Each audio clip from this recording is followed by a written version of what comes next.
안녕하십니까. 그레이트 스펜서 미스터 윤입니다. 오늘은 몸속의 핵폭탄이 언제 터질지 모르는 시한폭탄, 염증을 품고서 너무도 처절하고 힘들게 살아가고 있는 50대 중반의 김수연 씨 이야기를 시작합니다. 그 전에 지난 시간의 동영상에서 가슴 통증 단순한 위장이 아닙니다. 심장이 보내는 경고에 대해서 다루었는데 시청하신 분 중에서 심장이 아프면 어떤 병원으로 가야 하는지 물어봐 주셨습니다. 사실 통증을 느낀다는 단계는 아주 위급한 상황일 수가 있습니다. 답글에도 말씀드렸지만 24시간 운영되는 대형 병원의 응급실로 즉시 가야 합니다. 심혈관 센터나 심장내과 전문센터를 보유한 병원으로 가야 하죠. 긴급 상황이 아닌 경우에는 사전에 평상시 자주 찾으시는 의사와 상담을 하셔서 심장병 전문병원이나 심장내과를 선택해 두셔야 합니다. 그리고 생활하고 있는 곳에서 접근이 쉬운 대학병원이나 종합병원 중에 심혈관 센터가 있는 곳으로 안내를 받아두셔야 합니다. 제 이름은 김수연, 나이는 55입니다. 누군가 제 인생을 한 단어로 표현하라면 아마 성실이었을 겁니다. 대한민국 가장들의 숙명처럼 앞만 보고 달렸습니다. 그 결과 회사에서는 유능함을 인정받는 부장이 되었고 남들 눈에는 부족함 없는 성공한 중년으로 비쳤을 겁니다. 하지만 그의 모든 것은 집안 현관문을 열고 들어서는 순간 산산조각나는 유리성이 되었습니다. 문 안쪽의 삶, 저의 진짜 민낯은 지옥 그 자체였으니까요. 고통은 아침에 눈을 뜨는 순간부터 시작되었습니다.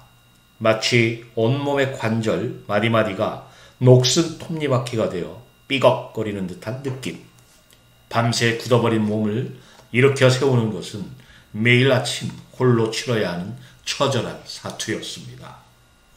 출근길, 사람들로 가득 찬 지하철 안에서 손잡이를 잡고 버티는 매 순간은 살을 내는 고문이었습니다. 유리 조각이 혈관을 떠다니는 듯한 날카로움, 뼛속까지 시큰하게 파고드는 둔중한 통증, 이 모든 감각을 애써 외면하며 태연한 척 회사에서 회의를 주재할 때마다 제 영혼은 시커먼 재가 되어 바스러지는 것 같았습니다. 가장 비참한 것은 저의 고통이 저를 세상과 단절시킨다는 것이었습니다. 동료들의 회식 제안은 이제 반가움이 아닌 공포였고 주말에 만나자는 친구의 연락은 부담이었습니다. 거절의 이유를 설명할 수도 이해시킬 수도 없었습니다. 결국 제 주변엔 아무도 남지 않았습니다. 집으로 돌아오면 완벽한 고립. 앉아도 누워도 옆으로 돌아 누워도 고통은 끈질기게 저를 물고 늘어졌습니다. 편안한 자세라는 건 이 세상에 존재하지 않는 단어처럼 느껴졌죠. 칠흑 같은 어둠 속에서 제 귀를 채우는 건 오직 통증으로 가득 찬 거친 숨소리와 억지로 삼키는 신음뿐. 그 끝없는 밤을 홀로 견디며 저는 수없이 되뇌었습니다. 차라리 이대로 눈 감으면 이 고통도 끝나지 않을까? 서울 시내의 용하다는 병원은 모두 제 발로 찾아갔습니다. 최첨단 장비로 찍어낸 MRI 필름과 수많은 피검사 결과지 위로 의사들의 무심한 목소리가 겹쳐졌습니다. 특별한 이상은 없대요. 만성염증입니다. 스트레스 관리 잘 하시고요. 나이 들면 다들 이 정도는 아픕니다. 그들의 말은 제 고통에 대한 사형 선고나 다름없었습니다. 원인도 끝도 알 수 없는 이 지옥 속에서 평생을 살아가야 한다는 절반감. 저는 그렇게 영원히 먼저 죽어버린 살아있는 시체였습니다. 모든 것을 포기하고 싶었던 어느 날, 마지막이라는 심정으로 수소문에 찾아간 작은 의원. 그곳에서 저는 박 원장님을 만났습니다. 제 인생의 등대가 되어준 분이죠. 희끗한 머리에 온화한 미소를 가진 그는 이전의 의사들과는 모든 것이 달랐습니다. 그는 차트를 보는 대신 제 눈을 똑바로 바라보았습니다. 그리고 지난 몇 년간의 고통의 역사를 마치 자신의 일처럼 아파하며 1시간 넘게 들어주었습니다. 마침내 그가 입을 열었습니다. 소연 씨, 정말 외롭고 힘드셨겠습니다. 이건 나이 탓이 아닙니다. 수십 년간 혹사당한 몸이 보내는 마지막 구조 신호예요. 만성염증이라는 것은 우리 몸 전체에 꺼지지 않는 잔불이 계속 타고 있는 것과 같습니다. 이 불씨가 어디로 튀느냐에 따라 병의 이름만 달라질 뿐입니다. 이 불이 관절로 가면 관절염, 위 점막에 붙으면 위염, 콩팥으로 번지면 신우염이 되고 입안을 공격하면 구내염, 코에 머무르면 비염, 목에 자리 잡으면 인후염, 잇몸으로 가면 치주염, 근육을 감싸고 있는 근막을 괴롭히면 근막염이 되는 것입니다. 수연 씨가 지금까지 해온 치료는 온 산에 불이 났는데 능선 너머는 보지 못한 채 내 눈앞에 불씨만 끄고 다닌 것과 같습니다. 이제 약에만 의존하는 건 그만합시다. 우리는 병의 이름 하나하나를 치료하는 게 아니라 모든 병의 근원인 이 산불, 즉 만성염증 자체를 잡아야 합니다. 병이 살 수 없는 건강한 몸을 만드는 겁니다. 제가 그 길의 조력자가 되어드리겠습니다. 원장님은 제게 인생 리부팅 프로젝트를 제안했습니다. 그리고 결정적인 한마디를 덧붙였습니다. 혼자서는 이 길이 너무 외로울 겁니다. 수연 씨와 비슷한 아픔을 가진 분들과 작은 모임을 만들어 서로 의지하고 격려하며 가보는 건 어떻겠습니까? 함께 가면 더 멀리 갈 수 있습니다. 그렇게 저는 3명의 낯선 사람들과 마주 앉게 되었습니다. 퇴직 후 무기력한 통증에 시달리던 교장 선생님, 젊은 시절의 부상 후유증으로 고생하던 자영업자 아저씨, 그리고 그녀 서연 씨. 조용한 미소 속에 단단한 의지를 품고 있는 사람. 그녀가 자신을 소개하며 맑게 웃는 순간 제 안에서 무언가 쿵 하고 내려앉았습니다. 잊고 살았던 20살 풋풋했던 첫사랑의 모습이 아지랑이처럼 그녀 얼굴 위로 겹쳐졌습니다. 잿더미만 남은 줄 알았던 제 가슴에 아주 작고 희미하지만 분명 따뜻한 불씨 하나가 피어나는 순간이었습니다. 그 설렘은 지독한 통증 속에서 제가 잊고 있던 가장 원초적인 생명의 감각이었습니다.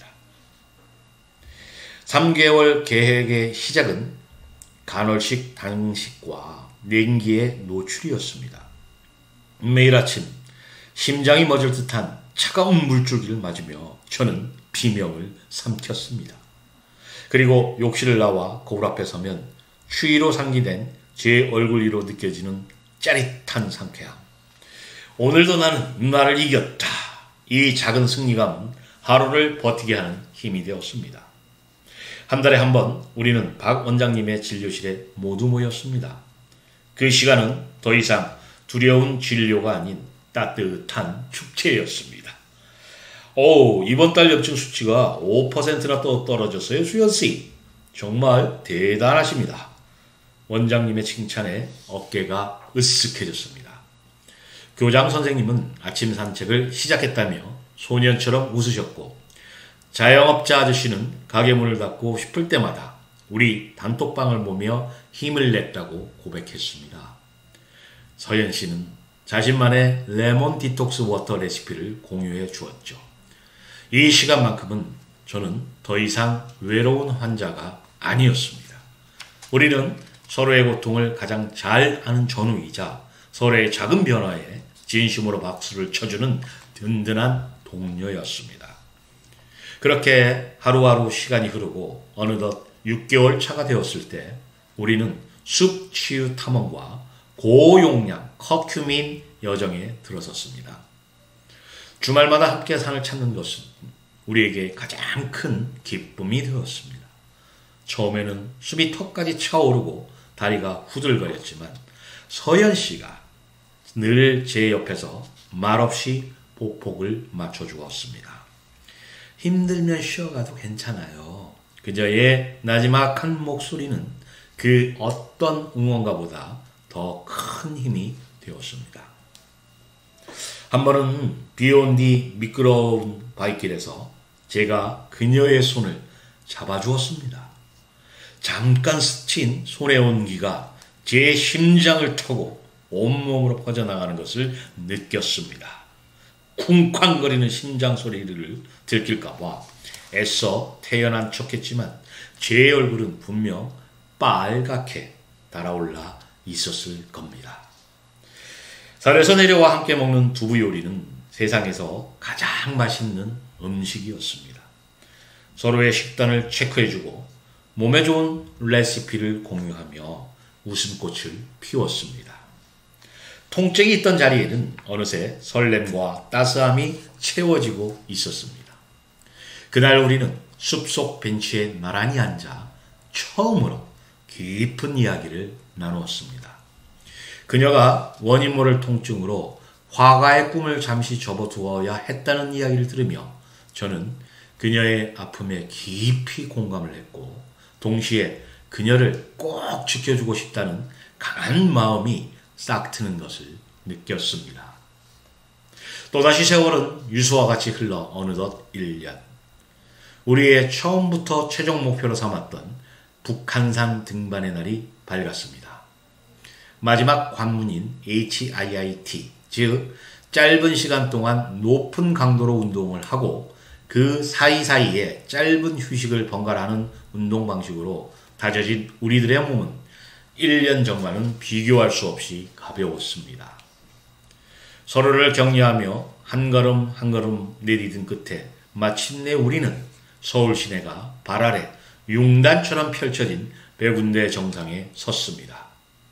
1년 전 침대에서 몸을 일으키는 것조차 사투였던 저에게 제 발로 이곳에 서 있다는 사실이 도저히 믿기질 않았습니다. 옆을 돌아보자 서연 씨가 벅찬 표정으로 저를 바라보고 있었습니다. 우리는 아무 말 없이 서로를 보며 환하게 웃었습니다. 그 순간 거센 바람 소리와 함께 제 온몸의 세포 하나하나가 깨어나 환호성을 지르는 듯한 엄청난 희열이 온몸을 관통했습니다. 이것이 행복이구나. 이것이 바로 살아있다는 희열이구나. 우리 해냈어요. 그녀의 목소리에 저는 떨리는 손으로 그녀의 손을 힘껏 잡았습니다. 기적은 산 정상에서만 끝나지 않았습니다. 회사에서 저는 완전히 다른 사람이 되어 있었습니다. 고통에서 벗어나자 시야가 넓어졌고 동료들의 어려움을 먼저 헤아리는 리더십을 발휘하게 되었습니다. 긍정적인 에너지와 새로운 아이디어는 놀라운 업무 성과로 이어졌고 마침내 임원 승진 최종 면접에 기회가 주어졌습니다. 저는 그 자리에서 지난 성과가 아닌 제 1년간의 변화를 이야기했습니다. 절망의 끝에서 어떻게 제 삶의 주도권을 되찾았는지, 그리고 혼자가 아닌 함께의 가치를 통해 어떻게 위기를 극복했는지를요. 며칠 후 제 이름 앞에 상무라는 두 글자가 붙었습니다. 사무실은 동료들의 진심 어린 축하로 가득 찼습니다. 그날 저녁 저의 승진과 우리 모두의 건강 회복을 축하하는 파티가 열렸습니다. 박 원장님과 교장 선생님, 자영업자 아저씨, 동료, 그리고 제 손을 꼭 잡고 누구보다 환하게 웃고 있는 서연 씨. 그녀의 미소 속에서 저는 확신을 했습니다. 지옥 같은 고통의 시간은 제게 진짜 인생을 선물하기 위한 긴 담금질의 과정이었던 것이었죠. 제 더미 속에서 저는 단순히 건강을 되찾은 것이 아니었습니다. 저는 사랑과 성공, 그리고 무엇과도 바꿀 수 없는 찬란한 내일을 얻었습니다. 그날 밤 소란스러운 축하 파티가 끝나고 저는 서연 씨와 함께 조용한 강변을 걸었습니다. 강물 위로 쏟아지는 도시의 불빛들이 마치 우리의 찬란한 미래를 축복해 주는 것 같았죠. 한참을 말없이 걷다가 제가 먼저 입을 열었습니다. 서연 씨, 돌이켜보면 정말 꿈만 같은 1년이었어요. 제가 어떻게 그 지옥에서 빠져나올 수 있었을까? 오늘 밤 문득 정리가 되더군요. 그녀가 맑은 눈으로 저를 바라보았습니다. 저는 제 인생을 바꿔놓은 그 1년간의 여정을 마치 중요한 보고서를 요약하듯 차분하게 읊조렸습니다. 첫째는 간헐적 단식이었습니다. 16시간의 공복은 제 몸의 염증 시스템을 강제로 리부팅 시켰죠. 제 멋대로 날뛰던 몸에 처음으로 질서라는 것을 부여한 과학적인 통제였습니다. 둘째는 냉기 노출이었어요. 차가운 물줄기는 교감신경을 자극해 제 안에 잠자던 면역 세포들을 깨웠습니다. 매일 아침 정신이 번쩍 드는 각성의 시간이었죠. 셋째는 높은 용량의 커큐민 섭취였습니다. 매일 정해진 시간에 염증을 억제하는 성분을 꾸준히 먹었죠. 마치 성벽이 무너진 곳을 매일 보수하듯 제 몸의 방어체계를 튼튼하게 만든 논리적인 과정이었습니다. 넷째는 숲 치유 탐험이었습니다. 숲의 피톤치드는 스트레스 호르몬인 코르티솔 수치를 낮춰줬고 심리적 안정을 가져다 주었죠. 자연이 인간에게 주는 의학적 혜택을 직접 체험한 겁니다. 그리고 마지막으로 다섯째, 고강도 인터벌 트레이닝이었습니다. HIIT. 짧은 시간 안에 심박수를 최대로 끌어올려 신진대사를 활성화하고 세포 단위의 미토콘드리아 기능을 개선시킨 가장 효율적인 신체개조 프로젝트였죠.